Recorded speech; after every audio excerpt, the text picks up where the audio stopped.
Okay, so I think we'll officially get started. So I'm Fred Williams. I'm a career counselor in the Pre-Health Student Resource Center, and really happy to have this conversation with you all. And we're going to introduce our panelists here in a second.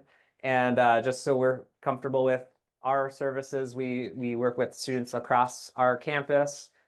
We do help out with some of our coordinate campuses as well for students who are looking for additional information and resources connecting to our health sciences programs here on the Twin Cities campus.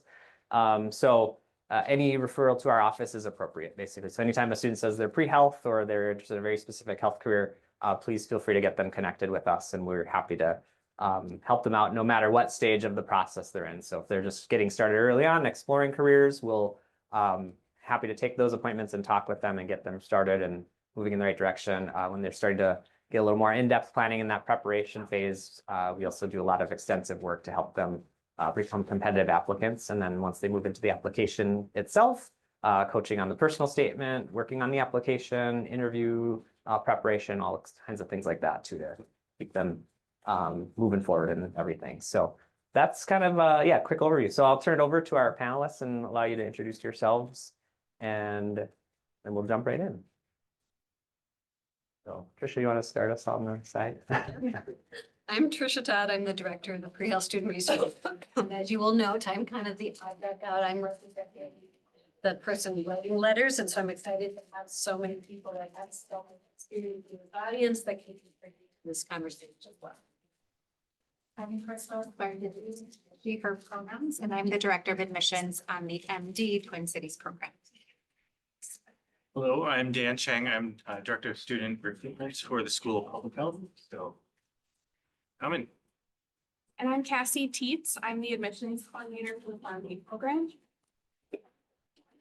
Mark Fierst, the admissions coordinator for the Division of Physical Therapy. All right.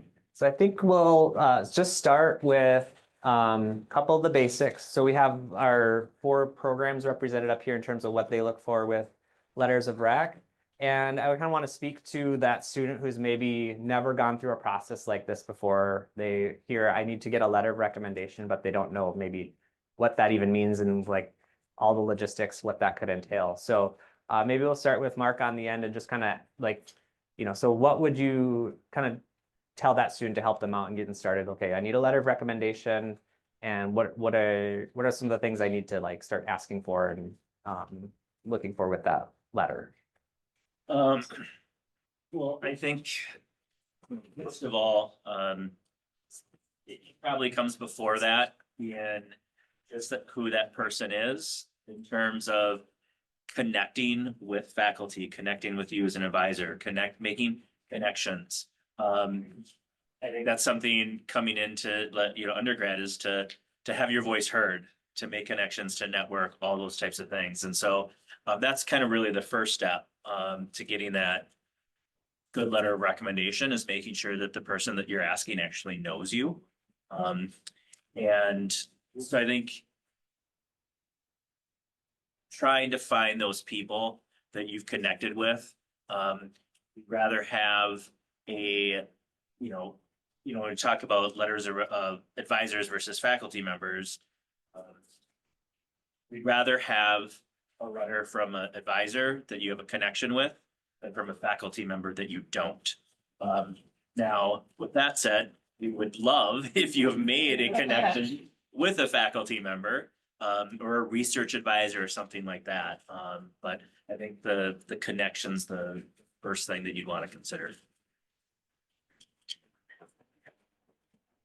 Want me to keep with the same topic, or? Yeah, let's hear what you have to say. Yeah, so if I'm working with a freshman, so similarly, I would encourage them to start building relationships with faculty. We actually accept lab TAs for letters of recommendation too, so just really starting to build those relationships. And then if I'm meeting with a student who might be applying next year, the conversation's a little bit different with really identifying who you want for that letter of recommendation, letting them know you'll be applying soon, providing them with a resume. And so the conversation's very different the closer they get to applying. I'll echo a lot that Thurston said. In my perspective, because we have in public health, not necessarily students that come straight from undergrad. It's probably still a minority. A lot of students will do a year, a couple of years out. So oftentimes I recommend that they think about how long they've been out of school to kind of assess like what the makeup of their letters of recommendation. As we say here, there's 3 letters that are required. So what are the 3 that you're going to have comprised of your supporters, essentially, is what I think of it as. So I have kind of not a hard set fast like researched rule, but I usually say about 3 years is 3 to 5 years is kind of where this threshold is. If you're under if you're out of school under 3 years, then typically this committee would expect the academic letters of recommendation. So whether from faculty or somebody who's taught you or instructed you or advised you in that capacity. It's kind of a gray area in the 3 years. So maybe C1 professional letter of recommendation. So from an internship, employer, 5 years and beyond is typically when we would more likely expect the majority of your recommendations to be professional letters of recommendation. So that's where they're not going to like probably question it and say, well, why don't they have an academic letter of recommendation, type of thing. So that's typically the time frame that I consider. So students that I often speak to are students that are a year out or 2 years out, and they're trying to think back, who should I ask from school to do a letter of recommendation for me? Because it's been a few years since I've been there. So again, it kind of goes back to the relationships and then getting an authentic letter of recommendation. So it'd be less that you would want to go back and find somebody that can only remember you through their syllabus and their grade book, right? So we can see that. So the expectation would probably be outside of school. And especially it kind of depends on which school you go to, because some schools, like as we know, the University of Minnesota is very large, and sometimes it can be harder to develop some of those relationships than say at a smaller liberal arts school or something like that, that you might have a smaller class size, so on. But we also love the opportunity to advise students early. So if they're in their freshman, sophomore year of undergrad, is to really think about that and developing those relationships, as Mark mentioned too, older than when you're undergrad, even at a large institution like. So the makeup of it is something that I usually spend a lot of time. So I echo, I think building connections, but I would take it a step further to just some of the basics, like you have your personal statement ready before you ask for a recommendation. Do you have your resume ready or an updated CV? Do you have some of those logistics that you can send along with your ask? Because I think to make an assumption that faculty advisors, that anybody just has time, right? To be like, well, let me go back and figure out, how long we've been connected or, all the different times that we've interacted. I think sometimes set students up to not have the best letters of recommendation because you are letting the person, you don't know what their workload looks like. You don't know what they have on their plate. We can tell when letters of recommendation are rushed. We can tell when that one paragraph just comes through or a half page comes through and you're like, hey, you got a great advising relationship maybe, or you were a great student in one of the classes. So I would say really making sure that students know what's expected of them, right? That you do have that updated resume or CV, that you have your personal statement complete, that you even take it upon yourself to send reminders. And maybe that's adding to your calendar, right? Connect with my recommenders to see if they've submitted the letter or at least, and I think, Brad, you might ask this later, so I'm sorry for jumping a little bit, but through our system, you have to, as the recommender, go in and submit the letter. So you're going to provide your email address and then you're going to get a request to fill it out. So again, we all get plenty of emails. I think it's easy to be like, oh, that's on my to-do list. But again, unless you're super organized or just on top of it, it's easy to just let things fall through the cracks. So I think reminding students that it's okay to stay connected, to stay in touch, to follow up, to make sure that the letters make it by the date that they want them submitted. So that's, I think, my piece of advice for the basics. The only thing I'd add is, we say this to students all the time, is start early. Don't wait until you're a junior.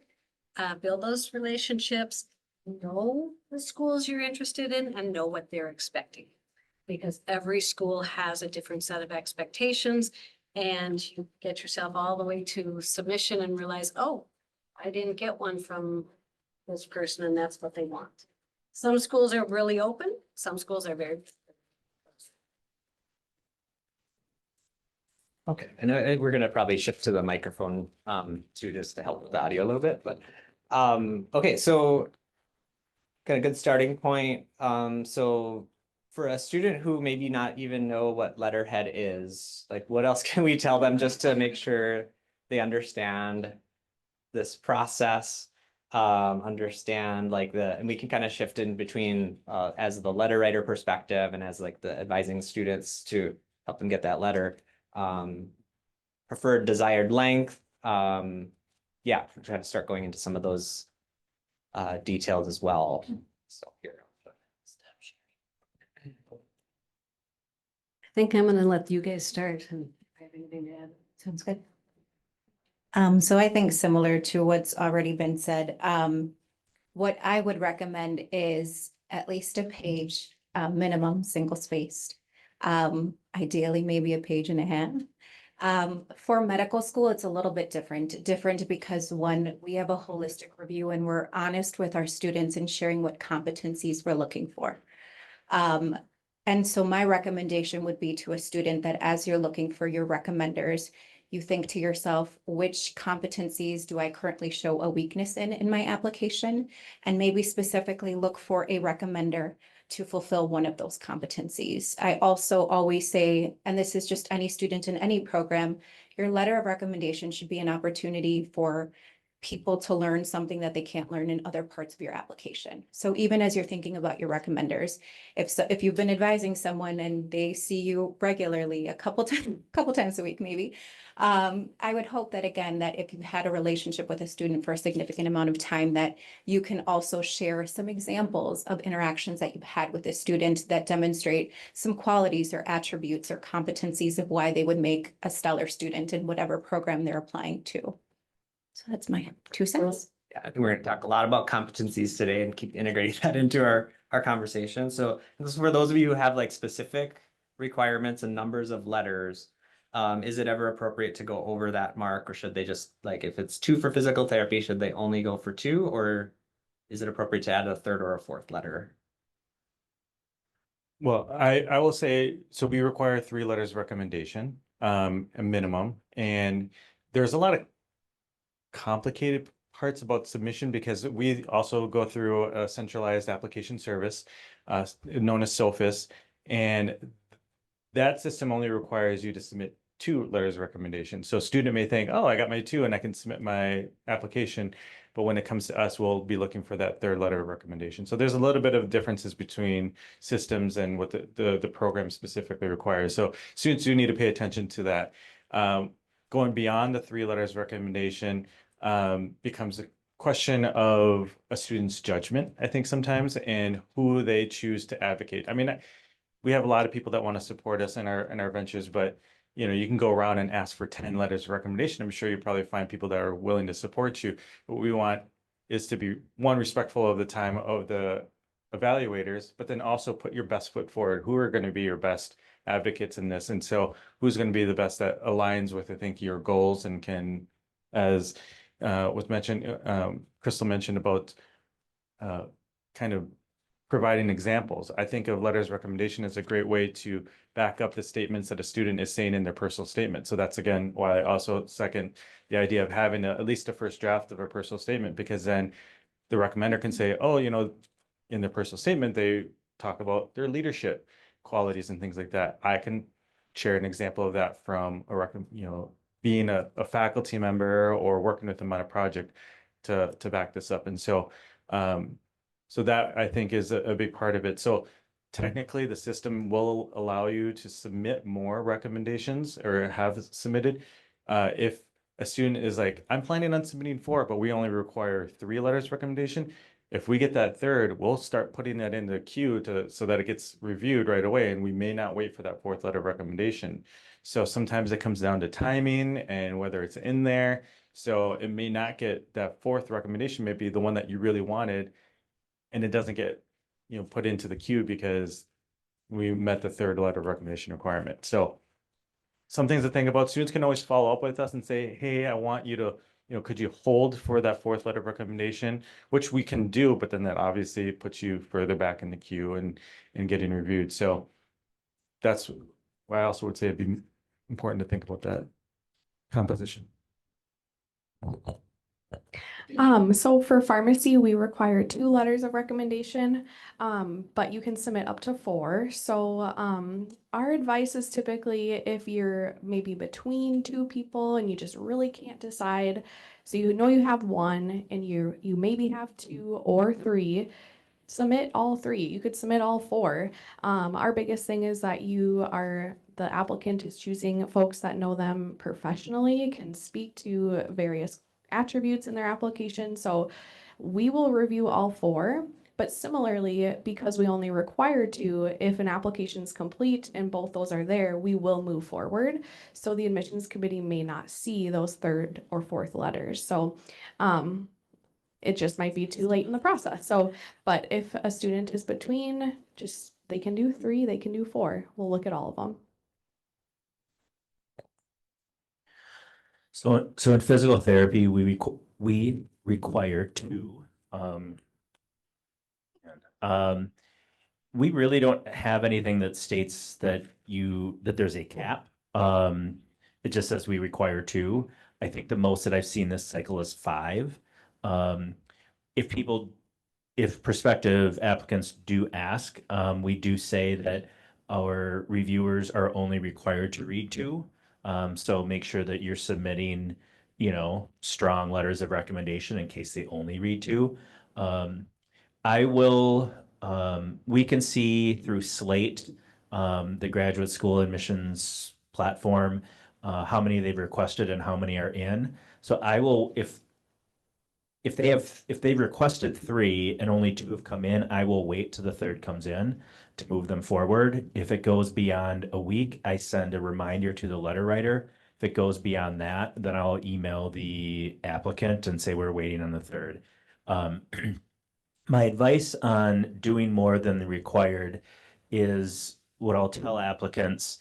If you want a 3rd, make sure that the extra letter of recommendation or letters speak to some aspect of you that's different than the others we'll talk about. We don't want 2 letters from faculty members saying, Tina's a really good, a hard worker and she stays for review sessions and she asks questions and she gets good grades and she's on the club swimming team, right? We want to learn different things about the applicant. So, whatever the requirement is, I would say that we would all probably agree that you don't want the same qualities or the same experiences being spoken about, that you want some diversity of their experience. All right, and let's bridge over to like the admissions review side of things a little bit too. So how much weight do the letters carry in the admissions review process? How are they considered as a part of the application? So we have a holistic review also, and so the letter of recommendations should carry just as much weight as their GPA or their narratives or any other part of the application. Every reviewer is different, and each will put different weight on different things. And so I think, one thing that we are constantly discussing in physical therapy is that balance between what will make a good physical therapist. Obviously, knowledge of the content is very important, which would speak maybe more towards the grades. But also the interpersonal communication skills that you have with a patient are just as important. We also don't do an interview process currently. And so the letter of recommendation might carry a little bit more weight in what other people say because we don't get that. We can't observe that with the interaction with a student currently. So I'll keep that there. So for pharmacy, we also use a holistic application review. So the letters of recommendation don't have a formal weight in the process. It's just another additional piece of information that our admissions committee reviews when reviewing skills and attributes of our applicants. So we use FarmCast, so the recommenders can provide their letter, but then there's also the cover page to the letter where they can rate, on oral communication skills, teamwork, adaptability, leadership, all those different skills and attributes. So our admissions committee just uses that in their holistic review of the skills and attributes of an applicant. So with public health, we have students that come from a wide variety of backgrounds. So they don't have necessarily a pre-med track, for instance, right? So our students are coming from areas of business and art and also sciences. And so sometimes these letters of recommendation are a great way to allow a student to enhance other parts of their fit and connection to the area of epidemiology or environmental health that wouldn't otherwise have come up as clearly in the coursework that they've taken. So that's an opportunity and an approach when thinking about, especially as advisors, as you're saying, you maybe don't necessarily work directly with pre-health students originally, but you're seen as an opportunity. That's a great way to utilize letters of recommendation. Another option, I mean, most of the time we see letters of recommendation that are positive. I mean, that's the general, purpose of it, right? But I've also advised some students who have struggled in certain areas of coursework, but then have a great rapport either with the professor because they are showing potential and hard work and opportunity. And maybe it wasn't their strongest course, but they've put other effort into it. And sometimes a letter of recommendation from that faculty member, when you're like, oh, you didn't get the highest grade in this course, but the faculty saw potential in this area of study and things like that. So those are other ways of thinking about how to approach the uses of letters of recommendation, because character is a big part of that as well. So I'll just add that. So at the medical school, similar to I think what my colleagues have said, is we also do a holistic review. So there isn't a set number of points, for example, that are given to a letter or preference in any of our application. It is looked at things holistically. However, we do interview. So for us, when we are receiving comments after an interview day, we are looking sometimes to see if some of those characteristics that maybe are commented about are reinforced in the letters of application. Again, if you're providing some of those examples of a relationship or whatever it is, what your interaction has been with a student or as you're advising them, we do look for things like that, especially if say they don't do well in one of our MMI stations and we get feedback that's like, well, no, they were really unkind during X station. So then it's like, again, for us, it's like, well, let's look for evidence of that. Do our recommenders sharing information? Is there conflicting information? Maybe recommenders are like, no, they're super kind, super sweet. Maybe that was just a moment, right? We all have bad days. Our interview days are not everything, but I think sometimes when we are looking at if a student deserves to get a seat in our class, we are going to be looking for evidence throughout the application to reinforce whatever a recommender is sharing. So I think the only thing I'd add from a slightly different perspective is I'm fortunate enough to get to go abroad with students. I take a lot of students abroad. And so oftentimes when I'm writing my letters, I've had the chance to see growth and how they act outside their comfort zone. And I think those are always useful for admissions committees to hear that, maybe they did make a mistake, but look at the growth that they gained from that. So I like being as honest as I can as I'm writing my letters that this might be an area for growth, but this is what I've seen in that area. Right, and so for some schools that or programs that require ratings to accompany letters of recommendation, so you're asked to rate certain skills or qualities.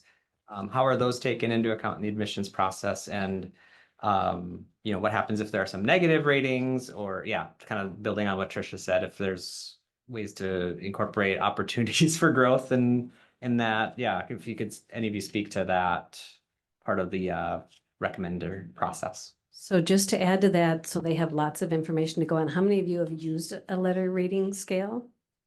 And how many of you have struggled with it? I'm not sure, Fred, and please stop me if I'm jumping ahead again. So we do 3 different types of letters that we accept at the medical school, and one of them happens to be a committee letter. The committee letter typically will have some type of rating like that, but please do not feel obligated to do a committee letter if it is not something your office does. Sometimes I think people think, oh, I'm gonna find these 5 or 6 people that I worked with as a committee and ask for a committee letter. If that is not your jam, if that's not something you're set up to process, please do not do a committee letter. It's easier maybe as an advisor to either, you can do a letter packet, which you're collecting individual letters and then sending them in, or just advise a student to just do individual letters. It's a lot easier and better for them, I think, sometimes too, because committee letters sometimes could fulfill the 3-letter requirement at the medical school, for example. But then what if it doesn't give you a good rating? What if it just says, hey, they could really use some growth here? Then we have nothing else to compare to if that's all the student chose to submit. I don't know if I have much more to add. I mean, school public health requires the letters of recommendation. We spend more time on advising and reviewing those. There is a evaluator part, like a ranked rating component in Sophus that you can submit, but I don't think that's used as heavily as the narrative. I kind of touched on this, but with FarmCast, there's a lot of different skills and attributes that you can rate for an applicant. And similarly with, as Crystal said, if there's one of those that comes back as maybe below average, we're going to look throughout the entire application for evidence of that maybe somewhere else to see, is this a pattern or is this more of just a random blip? You know, they just had an off day. So that's kind of plays into our holistic review too. So if there's one negative thing, we're really going to look for more or just put it off as it was a random thing. So for physical therapy, when through Slate, they attach their letter of recommendation, and then they're also asked to rate the applicant on a scale of 1 through 5 on things like adaptability, critical thinking, empathy, growth mindset, initiative, different things. What is sometimes interesting is we'll get it'll be like 5, 5, 4, 5, 5, 3, 5, 5. And the 3 is never addressed at all in the letter of recommendation.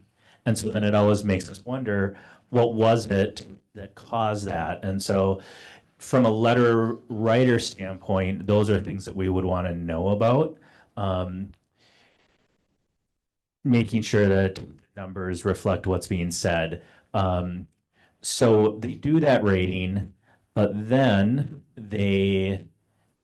our reviewers will look at that, look at the 2 letters of recommendation, and then through our rubric system would then score them 0 through 5.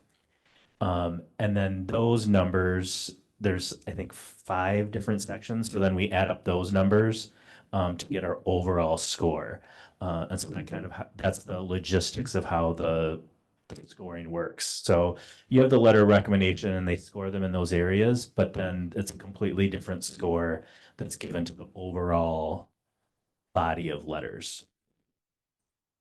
Am I breathing wrong? What is going on? So we're a little further away. Farther away? Okay. I think your breathing's okay. Okay, well, let's shift gears just, oh, sorry, yeah, go I'm ahead. gonna ask, could we turn the microphone down a little bit? Just like with the feedback. It's a Yeah. little- I think just pull it Just pull further, it, you know, okay. it can be clipped down here and be okay. Okay, so this is good? Yeah. Because I can't hear that it's louder right now, but you Yeah. can. All right, good. That's good. Okay, thank you. Loud talker. Yeah, shifting gears slightly from that letter writer perspective. So one of our most common questions we get from students is like, how do I, stand out with my personal statement? So for letter writers, like, what would you recommend? How do you stand out as a letter writer? Make that as strong as possible. I think the thing that would really stand out to us the most are specific examples where you've seen those attributes. Just to say that they're hardworking or they're, an effective communicator or whatever. All letters are going to say that. And so if we have a specific example of how you've observed that, I think that's the big thing. I would echo that. Examples are great. I also think because we use a holistic review, so if you're able to comment on our selection criteria, so if you have any knowledge of their academic abilities, their experiences, their skills and attributes, if you can comment on all of those, great.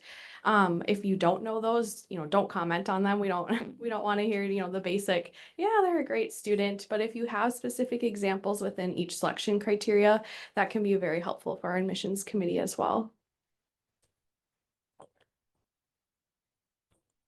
I also want to be conscious of the toll and the work that you all put into these as well. I find the most beneficial ones where they just take maybe one example and then elaborate on it in a way that is helpful. It's not on you to cover all the competencies that the student is responsible for covering in their personal statement and other evidence. So kind of at least I guess I would say in my perspective in working with School of Public Health, I think it would be more important for you to just elaborate on one experience or a few experiences that really stand out and show that you had that, or you echo whatever they're saying. And I think that for me as a reviewer goes a lot further, because then it tells me that you put the effort into that as opposed to little pieces here and there, and then it ends up either becoming too much for you as an advisor or as a recommender to put together, and then it delays the process of you actually submitting it, versus just kind of leaning into a few examples. And I think that's really all I feel like I need, because then you'll have hopefully 2 other letters of recommendation, as Mark said, that cover maybe other areas, to kind of put together the whole picture. So I think one big piece of advice I would have is, I think sometimes it's easy to have templates. Like, these are my templates where I could start from. However, I think that when it's the same thing that I know I tell students. It's better for you to just start your essays from beginning to end than copy and paste, because you might leave information in there that you don't want in there or that doesn't make sense. So I think it's nice to save your letters, right? You can reference them if you have a template for how you do letters, but really try not to copy and paste. Just because I think things can sometimes not make sense or read well. I agree. I think sometimes that letters can be just positive. They're just wonderful, great, super, they're a star. But then to Trisha's point, if there isn't some vulnerability in, you know what, I actually saw that they overcame X obstacle. And I really want to talk about their resilience and what I saw when they overcame X, Y, and Z. These letters are not just to say they're great, they're great, they're great. It's to show some humanity, right? They are all going into health careers in some capacity that they're going to need to be human. So I think keep that in the back of your mind, or even as maybe you advise them on what they're looking for from other faculty members. The humanity piece is huge, especially in this day and age where, at least at medical school, we have so many applicants, so many applications. We only have 165 seats that we will seat every single year. That competition is pretty stiff. So if all you're getting is letters that everyone is a star, and then you finally have Trisha's letter that comes through that says, hey, I traveled with them, I saw this. I'm gonna learn something about an applicant that I don't about the applicant I just read about. I just know they're a star and I don't know anything else, right? So I think that really adding some of those examples could be really helpful. And the only thing I have to add to that is I have files upon files on my Google Drive on each student. And that's where every note I get, every experience I have, even if it's being, in class, I'm going in there and I'm dropping in notes. And that's how I can go back, and that fits into the gap year conversation that we'll have at some point. But yeah, I worry about those when I have to leave the university. Yeah, just something to add. Thanks. Good thing Dan didn't have it. So to kind of go off, the point about the humanity of the letter, and I think it may be the semantics of it, but let's say I'm just gonna, because it's health, like bedside manner. So let's say you saw that the student needed to improve on their bedside manner. I think it's better to say, I've seen improvements in their bedside manner, because we're going to read that and know that that's an issue.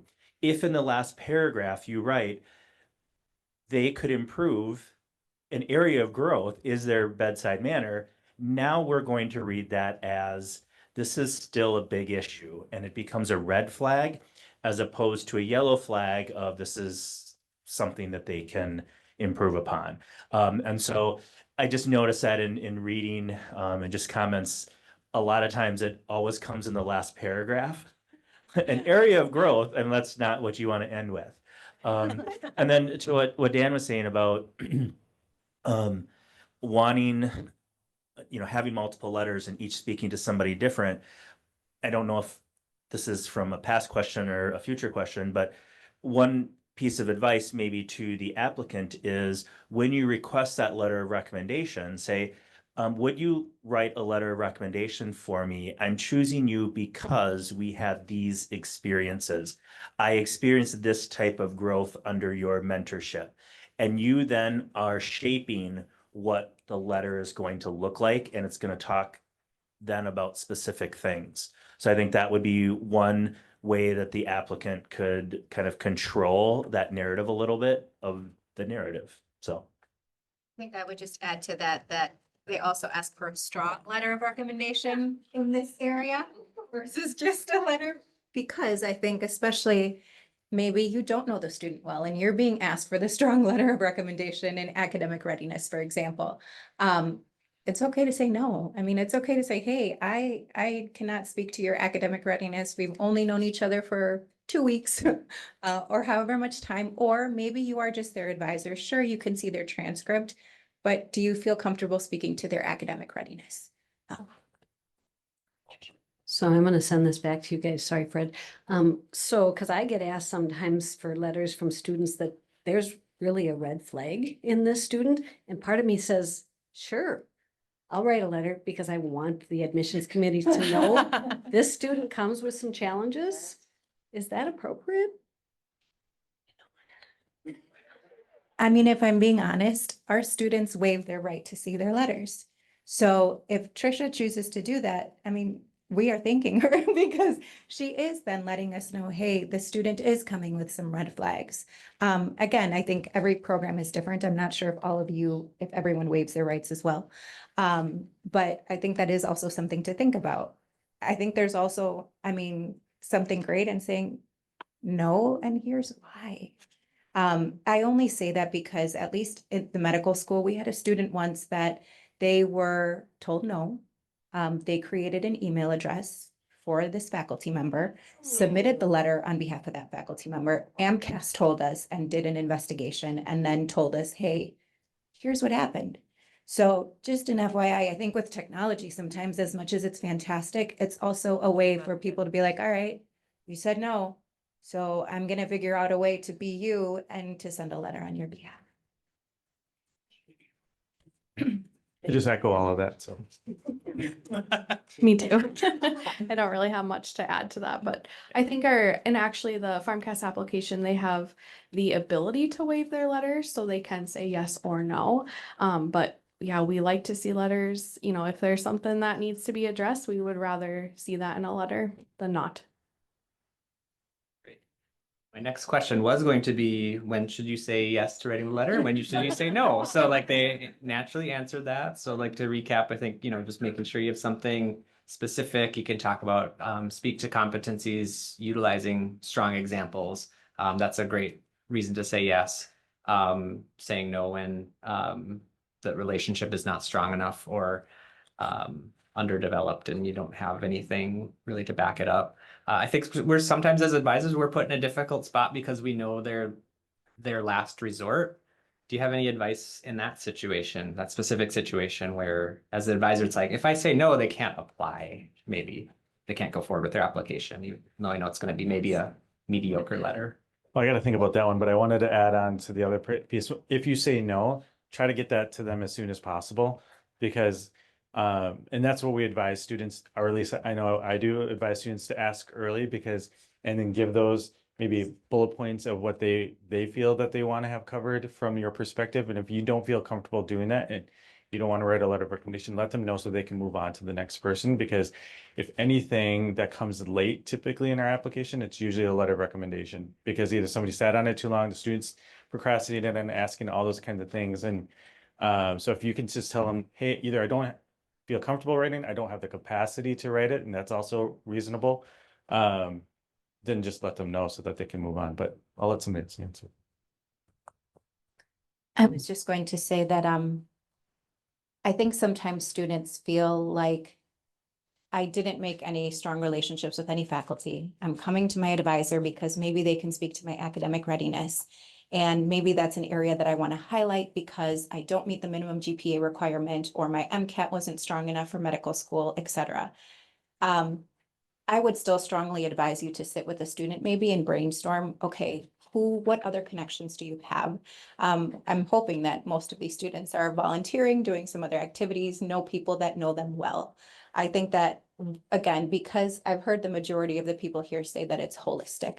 And I don't know if anyone here has said so far that they want a letter from X faculty member. They want a letter from this person, from this person. And if there is, please correct me. But at the medical school, we're not looking for a letter from a specific person. Again, if you are reviewing your application and seeing what competencies you would like to showcase, or you are knowing that I'm going into this, my MCAT score barely made the minimum MCAT, or my GPA is under because of X, Y, and Z in undergrad, but maybe I'm a stellar grad student. Regardless, if you don't feel comfortable sharing whatever you're being asked to write about, I would at least help them brainstorm, where are your strong connections? Where can you get some strong letters of recommendation? Because again, and you can be honest with them, we know what it looks like when we do get a letter and you barely know someone, and we can tell that you barely know someone, because I think there's standard language, right? That anybody can use to just write about an applicant. And I think that they would be better off having a strong letter of recommendation from a volunteer experience or wherever they've spent the majority of their time.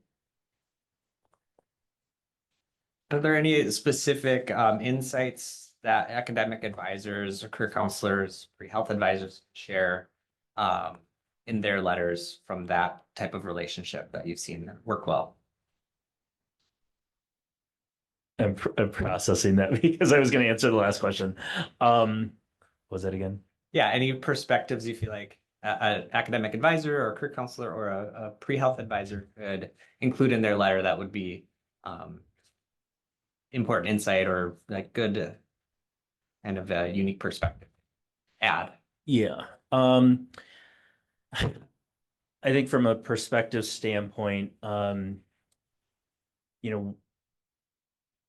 by now, all of the students should have had beat into them the idea of growth mindset.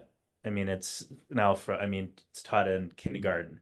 And so not that I'm not good, it's a good thing, but I think looking at those areas of growth are really important. And to kind of tie that back to what I was going to say about the other question, and I think it applies, is because it's a holistic review, if you have, and this is what most students or applicants are going to be concerned about, if you have a 3.0, which is well below what our average GPA is, the rest of your application needs to be exemplary. And so if you have a 3.0 and you're also struggling to find good letters of recommendation, they might not be ready, right? They might need to take a gap year. Half of our students coming into physical therapy have taken 1 or more years off. And for some, that growth that they have, while they may not want to, some are looking for it, but some it's unintended, can be really good. To get a job in a physical therapy or health, career for that year is where they could build up the other weaker parts of their application. And so that speaks then to the growth. But I think, that's the biggest, area, especially, having come out of COVID, still everyone, it's still addressed in almost every application, right? What did they learn through that experience? What kind of growth was there? And so, we get tons of, 3.9 and above and community service and volunteer and all that. But even if you're one of those elite applicants, to show that there's still areas for growth that you have is important to us. Because it'll be a wake-up call when they get to graduate school. I think one unique thing, advisors and career counselors that I have seen their letters, they can maybe speak to more why pharmacy. So maybe you've had more conversations about, why is pharmacy the right field for you, or what career do you want to pursue within pharmacy? So if you've had more of those conversations, those are very valuable to us as well, because then we can kind of learn from your perspective what conversations you've had with them, and has kind of helped lead them to pharmacy.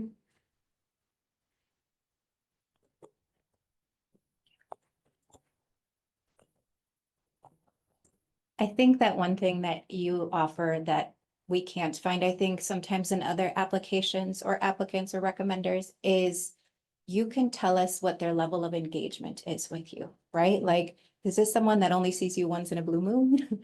Is this someone that sees you regularly? Are they respectful of your time? Do they show up on time? Are they a pleasure to work with and connect with? Or do you find like it's pulling teeth when you are engaging, like you're the one maybe leading the conversation? I think you can really speak to your interactions with them. And again, as we think about bedside manner, like, have you ever observed them? I mean, maybe they're having a bad day, and what did they look like through their bad day? Or just, any other situation like that. I think depending on if you're a career counselor or an advisor or pre-health advisor, I think sometimes there's a vulnerability in that relationship. And so if there's any times that you've observed any of that, I think it's really great to be able to see that in a letter.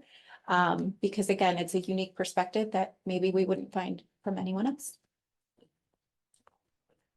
Do they take feedback?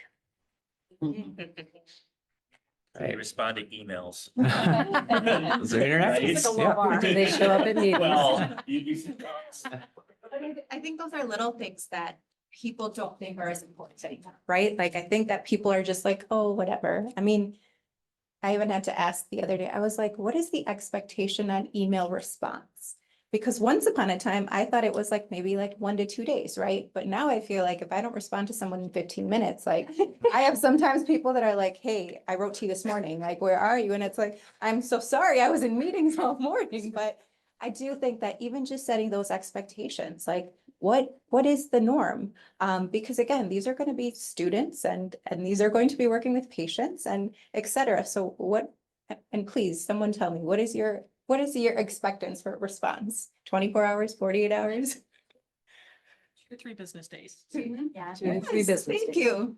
I just wanted to share that was really helpful, that perspective, because I think especially on the career side of things, when students aren't required to come meet with us, it's all optional. Yeah. It's hard sometimes to want to agree to writing a letter because I feel like I don't really have much. And I think we often will push to the advisors because they have more of that relationship. So just hearing like, here are like observations or behaviors that'd be helpful to hear about. If we were to write one, it's really helpful. Thank you. I was gonna say too, just from the advisor perspective, that there is a difference in advisors, right? And how the colleges are set up on their caseloads, on whether they are a transactional advisor versus a relational advisor.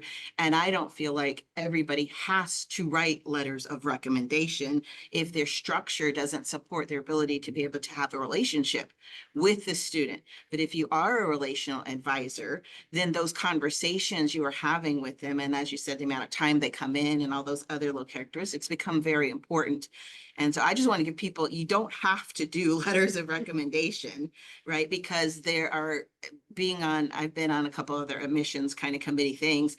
The letters of recommendation I find really kill the applicant. I mean, it's not necessarily their essay or all the grades and all that kind of stuff, but when you get down to those nitty gritty pieces, it's the letter that didn't say anything or said negative things that I might have interpreted or whatever. But that's what I think really kind of is that last tier of defense. And so I will turn down, I have my own mental criteria that I don't share with students at the beginning what it is, because that's part of their initiative. I don't want them coming and clogging my calendar because they feel like they got to get a certain number of visits with the advisor, right? I want them to have come because that's what they want to do.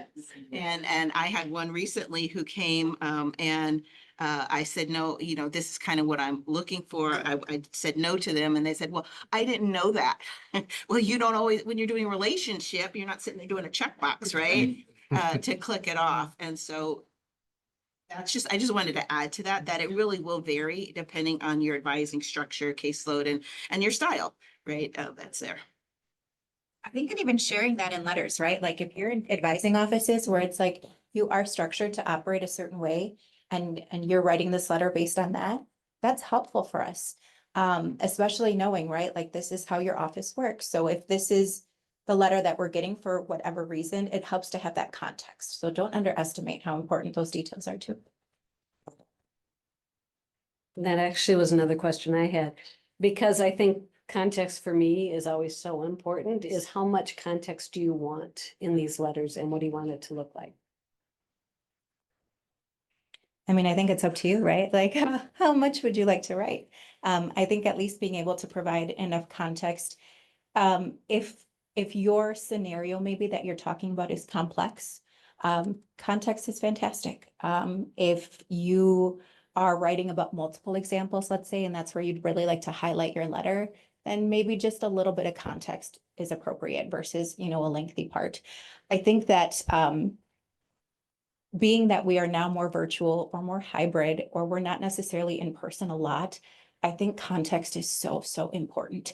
And I will tell you, I think that I hope that's where our letters evolve to is that people think about adding more context versus just keeping the fluffy positive words, because there's only so much we can do with that.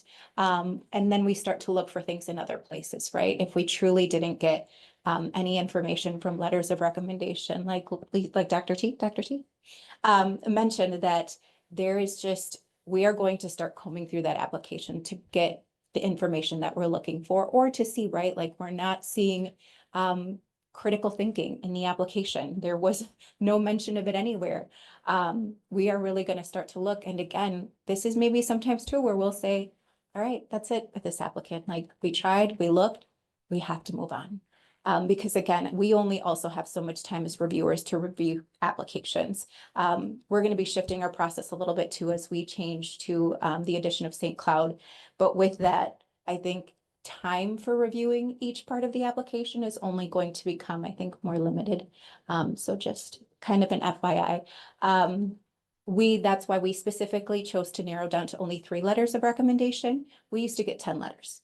And the reason is our system, our AMCAS central system, has one thing that tells all students, do you want all schools to get all letters? Or do you want specific letters? And students have the tendency to just click all letters. So that means 10 letters go to maybe 20 different schools that they're applying to, and they don't stop to pay attention to, okay, maybe Michigan wants this, Minnesota wants this, so-and-so wants that. So please, please advise students to pick which recommenders they want to go to what institutions.